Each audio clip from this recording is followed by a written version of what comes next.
Hello everyone, how are you.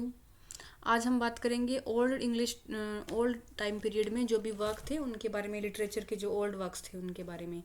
तो ये work या तो इनके ऑथर नोन है या अननोन है, हम कुछ नहीं कह सकते क्योंकि ये सिर्फ मैन्युस्क्रिप्ट मिली थी। जैसे एक्सेटर बुक है, वर्सिली बुक है, इनके अंदर तो एक ही बुक के अंदर काफ़ी सारे वर्क लिखे हुए थे। तो कुछ लोग आइडिया लगाते हैं कि हो सकता है ये सेम राइटर के हों, कुछ लोग बोलते हैं कि कुछ अननोन भी है। तो सिर्फ इम्पोर्टेंट वर्क्स है जो इस टाइम सर्वाइव कर रहे हैं, तो उसी के बारे में हम आज बात करेंगे। तो सबसे पहले बात करते हैं केडमैन्स की जो हिम है उसके बारे में। केडमैन को एक तरह से मिल्टन पोएट भी बोला जाता है। मिल्टन पोएट इसको इसलिए बोला जाता है क्योंकि इसके सारे वर्क रिलीजियस हैं। हिम मतलब जो गॉड को डेडिकेटेड है, क्राइस्ट जीसस क्राइस्ट को डेडिकेटेड है। तो ये एक तरह से फर्स्ट क्रिश्चियन वर्क भी बोल सकते हैं आप, इसकी जो हिम है वो। और मिल्टन के भी वर्क रिलीजियस ही ज़्यादा थे, तो इसको मिल्टन पोएट भी बोला जाता है। और उसके बाद एक वर्क है the Dream of the Rood. इसमें क्या है कि जो क्रॉस होता है, रूट का मतलब जो क्रॉस होता है, क्रिश्चियन साइन होता है क्रॉस, उसके बारे में बताया गया है। Feature of the Dream of the Rood is the large number of words, phrase and images used for the figure of Christ and his cross. इसमें क्रॉस को मतलब किस किस फॉर्म में बताया गया, इस तरह के क्वेश्चन आ सकते हैं। तो ट्री भी बताया गया है, a glorious gold cross, a simple bare cross, and a cross with a voice which speaks of its own transformation from the tree to bearer of Christ। तो इसमें क्या है कि जो नरेटर है in Dream of the Rood में, narrator एक तरह से क्रॉस से बात करता है। 3 सेक्शन बताए गए हैं इसमें। 3 सेक्शन में फर्स्ट में ये बात करता है, talks about the vision of cross. Cross का जो विजन है उसके बारे में बात करता है। और जो सेकंड है उसमें जीसस की डेथ के बारे में।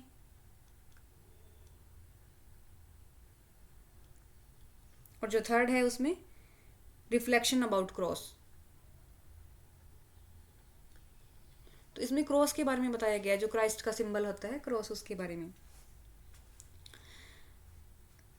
As with many text of the time there are many references to Latin hymns and embedded in the text. It is a highly visual text full of joy and suffering, light and darkness, earthly reality and heavenly bliss.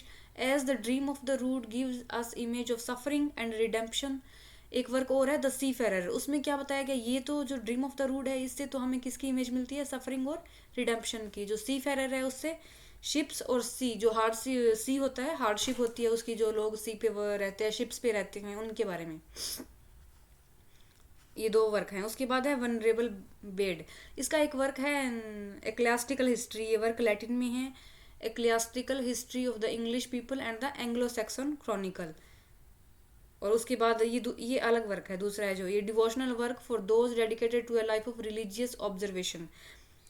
ये 12th century का है, एनक्रेने रिवेले। इसमें क्या होता है कि जो anchor होती है, जो गॉड को डेडिकेटेड जो लेडीज होती हैं, एक तरह से एंकरेसेस होती हैं, उनको उनके लिए गाइडेंस की एक बुक है कि क्या रूल्स होते हैं, उनको क्या फॉलो करना चाहिए, उनकी जो लाइफ होती है उसको गाइड किया गया है इसमें। जो वर्सिली बुक है, एक तो एक्सेटर थी, एक ये मैन्युस्क्रिप्ट मिली थी, वर्सिली बुक है। Vercelli book is a collection of prose as well as poetry on exclusively religious themes. इसमें भी रिलीजियस थीम्स थी, गॉड या जो भी रिलीजियस वर्क ही उस टाइम ज़्यादा होते थे, या फिर वार पे होते थे, 2 ही टॉपिक थे उस time. Cynewulf poem are all on religious themes. Cynewulf भी उस टाइम के एक राइटर माने जाते हैं।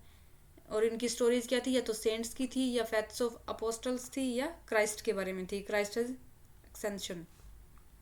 उसके बाद एक वर्क आता है द बैटल ऑफ मार्डन। एक ब्यूवुल्फ था और एक ही बैटल ऑफ मार्डन है, ये वॉर के बारे में है। तो ब्यूवुल्फ की तो रेपुटेशन बहुत ज़्यादा है। उसके बाद इसका आता है द बैटल ऑफ मार्डन। इसमें क्या बताया गया है, it is a poem but more A documentary. Documentary इसको ऐसे बोला गया कि एक तरह से जो वॉर है उसको इसी में उसकी रियलिटी को डिपिक्ट किया गया है इसके अंदर। ज़्यादा कुछ फिक्शन नहीं दिखाया गया है। वॉर में क्या क्या हुआ था, वॉर की ग्लोरी, ब्लड शेड जो भी था, लॉस जो हुआ था, उसके बारे में। डॉक्यूमेंट्री में वही होता है कि एग्जैक्टली जो रियलिटी होती है वो दिखाई जाती है, फिक्शनल पार्ट कम होता है। इसमें भी वही है। Documentary of the battle then a glorification of warlike values. It recounts a defeat, stressing bloodshed and loss, commemorating a battle in the year. ये कब हुआ था, 1991 में हुआ था। As against most of the text of the time, the Battle of Mardin may have been written down fairly close to the time of the events it describes, and this may contribute to its more factual less fictional, मतलब ज़्यादा factual है, facts हैं इसके अंदर, fictional बहुत कम है। तो वार की जो विक्ट्री होती है उसकी नेसेसिटी को बताया गया है, या एक हीरो की क्यों जरूरत होती है वार को जीतने के लिए, ये सब दिखाया गया है। उसके बाद होता है कि ऑथर का कॉन्सेप्ट कब आया। The concept of an author, the single creative person who gives the text authority, only comes later in this period. Most Old English poetry is anonymous, even though names which are in no way comparable such as Cadman and Deors are used to identify single text। इनको बस माना जाता है कि जो Cadman की him थी, ये जो डेओर्स लेमेंट था, डेओर्स लेमेंट वर्क में एक तरह से एक बार्ड होता है, बार्ड उस टाइम सिंगर थे या जो पोएट थे उनको बोला जाता था, वो कोर्ट में सिंगिंग करते थे। लेकिन कोई नया बार्ड आ जाता है और जो पुराने वाला होता है उसका वर्क, उसका एम्प्लॉयमेंट छिन जाता है। तो इसी के बारे में बताया गया कि उसका लेमेंट होता है कि चलो कोई बात नहीं, अब मैं अनएम्प्लॉय हो गया हूँ, तो एक दिन ये बुरा टाइम है ये भी पास हो जाएगा और अच्छा टाइम आएगा। तो ये वर्क एक ही राइटर के माने जाते हैं, वो उनका जो लिटरेरी स्टाइल होता है उसको देख के शायद ये आइडिया लगाते हैं कि मे बी ये सेम राइटर के वर्क हैं।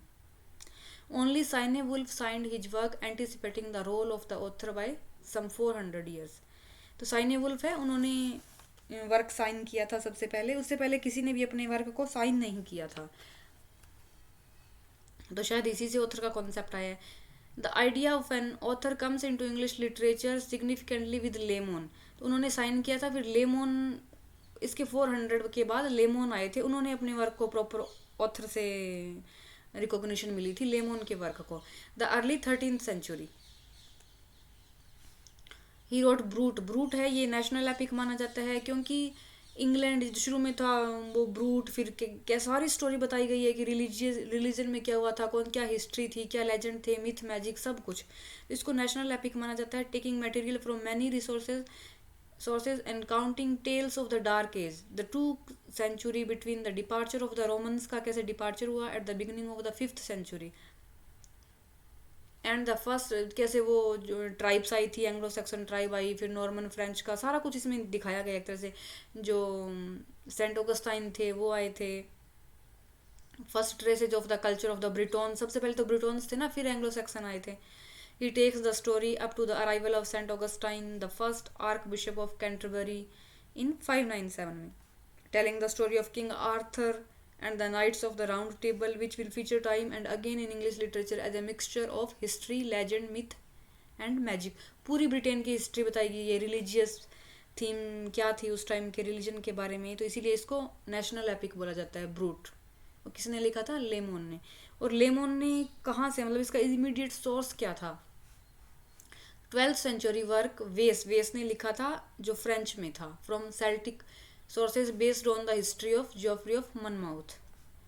This traced the foundation of Britain back to Brutus, a great grandson of Aeneas। Aeneas जो विर्जिल का हीरो था एनीड में, एनीज उसकी स्टोरी वहाँ से शुरू होता है।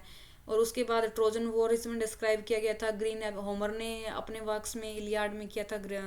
उसके बाद की जो स्टोरी थी, the search for classical roots is interesting as it show a wish for historical continuity, for heroic antecedents and for an element of political myth making। At almost the same time around 1100 the good soldier was अब उस time ये work आया। फिर उसके बाद क्या था कि जो गुड सोल्जर थे, वार तो थोड़े टाइम के लिए ख़त्म हो गई थी, तो वो होली क्रूसेड भी जाने लगे थे, जेरूसलेम जाने लग गए थे, cross Europe to the Christian holy shrine of Jerusalem. While the men folk went on crusade, women were expected to wait at home, embodying patience, beauty, and ideal virtue. Like many of the roots of British history, this concept has classical origin। जो Odysseus था Homer के work में, उसमें उसकी wife होती है Penelope, वो एक तरह से अपने हस्बैंड का घर पे वेट करती है। तो उसी तरह से जब ये सोल्जर थे वो होली क्रूसेड पे जाने लगे, तो जो उनकी वाइफ थी वो घर पे उनका वेट करती थी। हस्बैंड्स लेमेंट एक वर्क है, वाइफ्स लेमेंट है, पता नहीं हस्बैंड्स लेमेंट है, उसमें भी यही है कि वो वुड पे कुछ लिखती है, हस्बैंड चले जाते हैं। This romantic notion of fidelity which its feminine imagery such as the rose from le Roman de la Rose, ये फ्रेंच वर्क है, the romance of the rose. इसमें ये बताया गया है कि एक तरह से उससे पहले क्या था, उससे पहले वॉर था या रिलीजियस थीम थी। जो रोमांस का कल्चर है वो एक तरह से फ्रेंच लोगों से आया था। Possibly the most influential important text of the early Middle English period. Establish a code of behavior, set a value of chastity and orders a subordinate role for women. Woman का subordinate role इसमें दिखाया गया है। French culture and language interacted with net. जब French Norman French conquest हुआ था, उसमें जब फ्रेंच लोग नेटिव लोगों के कांटेक्ट में आए तो एक तरह से उन्होंने फ्रेंच से कुछ सीखा। फ्रेंच का कल्चर, ये रोमांस का कल्चर फ्रेंच लोगों का था, इंग्लिश लोगों का नहीं था। तो कुछ वर्ड्स भी थे जो फ्रेंच से इंग्लिश लैंग्वेज में आए, जैसे कैसल। कैसल वर्ड है, ये फ्रेंच का वर्ड है।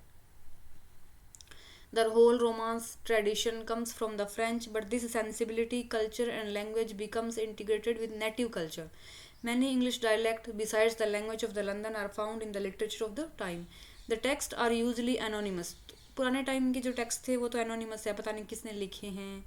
कुछ और भी टेक्स्ट हैं जैसे Sir Gawain and the Green Knight, Patience, Pearl and Cleanness are examples. तो ऐसा लगता है कि लिटरेरी स्टाइल को देख के कि शायद ये एक ही हाथ से लिखे गए हों। However, the provincial Gavian poets cannot be definitely named. The fact that the four texts are found together, ये एक ही मैन्युस्क्रिप्ट में थे। जो सरगेवियन, ग्रीन नाइट, पेशेंट, पर्ल और ये क्लीननेस है, एक ही मैन्युस्क्रिप्ट में थे। तो इसीलिए हो सकता है कि एक ही इनका राइटर भी एक ही हो, कोइंसिडेंटली या कैसे भी हो सकता है। ये कुछ वर्ड्स दिए गए हैं जो ओल्ड इंग्लिश में आस्क था, फिर फ्रेंच में इसको क्वेश्चन, ये फ्रेंच का आ गया। इंटेरोगेट लैटिन का हो गया। किंगली वर्ड ओल्ड इंग्लिश का था। रॉयल फ्रेंच का हो गया। रीगल लैटिन का था। होली वर्ड है, ये ओल्ड इंग्लिश का है। सैक्रेड फ्रेंच का हो गया और कंसेक्रेटेड ये लैटिन का हो गया।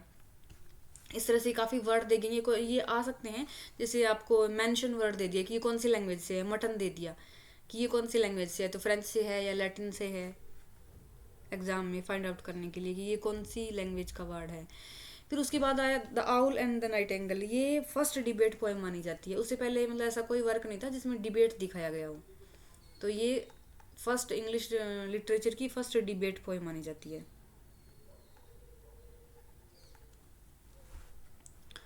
1222 की बिटवीन द, इसमें क्या था, आउल, सीरियस आउल और light hearted nightingale can be seen to reflect the period's concern tone as it was between religious issue and the new thoughts of love. फिर उसके बाद है विनर और Wester. इसमें क्या दिखाया गया है, ये 1350 का वर्क है। ये भी एक तरह से डिबेट पोएम ही है। नाइट एंगल भी डिबेट है, उसके बाद ये आई थी, वो 1222 में आई थी। विनर और वेस्टर आई थी 1350 में। इसमें थोड़े से मोर सीरियस वे में प्रेजेंट किया गया है। इसमें जैसे पैसा बनाना, उसको बचाना, विद वेस्ट नहीं करना, ऐसे ही मनी को स्पेंड नहीं करना है। तो इस तरह के contrasting the man who wants wealth in society with the care free person who spend all his money. तो पैसे बचाने का, जोड़ने का कॉन्सेप्ट इसमें इंट्रोड्यूस किया गया। This is one of the first illusion in literature to the importance of money. तो ये ही थे ओल्ड इंग्लिश पीरियड के कोई वर्क्स। इसके अलावा कोई इंपॉर्टेंट वर्क नहीं है। उसके बाद रेनेसा, चौसर का टाइम आ जाता है, मिडिल इंग्लिश पीरियड आ जाता है। तो ओल्ड इंग्लिश में यही वर्क थे जो इम्पोर्टेंट थे। मैंने सारे इसमें कवर कर लिए हैं, तो इतना कर लो आप, काफ़ी होगा। इससे बाहर और कोई वर्क नहीं आएगा ओल्ड इंग्लिश पीरियड का। Thank you for watching. If you like the video, please like and subscribe my channel. Thank you for watching.